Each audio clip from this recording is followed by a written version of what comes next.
Joining us in Washington is criminal profiler Pat Brown. Pat, good morning. Good morning, Harry. What do you make of this guy? Well, I'm not surprised that he went on to serial homicide, being he's probably a serial rapist, although he's just in jail for one.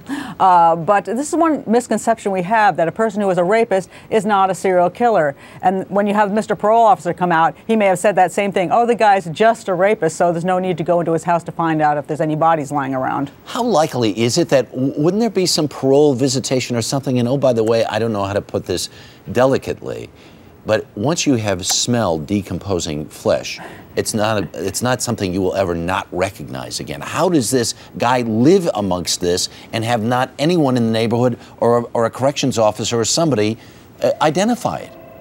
Well, you would think somebody would have paid a lot more attention. When you let a rapist out of jail, and this is a violent rapist who never should have been out of jail in the first place. Again, this guy should have gotten life in prison, because when he gets out, and we've seen it, he goes right onto this dating site and looks out to see if he can gather some more women in for his victims. So he's already out there doing his thing, immediately coming out of prison. So we cannot let these guys out, and the parole officers should recognize that. But I think they're poorly trained. They don't realize that a rapist is always a serial rapist if he gets an opportunity, and serial rapists can be serial killers as well. So you have to watch them extraordinarily carefully if you're ever going to let them on the outside.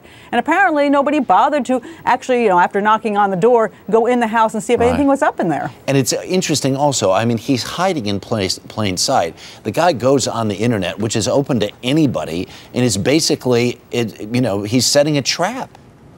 Absolutely. And you can see by his little advertisement there, he's not looking to do anything nice for women. He's asking women to come and be basically tortured by him. That's what he wants to be. He wants to dominate them. He wants to control them. And he's actually saying, here I am, a rapist. I want to do the same thing to you. Go figure why the parole board isn't looking at whether he's online fishing for some new victims. Pat, thanks very much for coming on this morning. Thanks, Harry. All right. Man. What a story, right? Yeah. Terrible.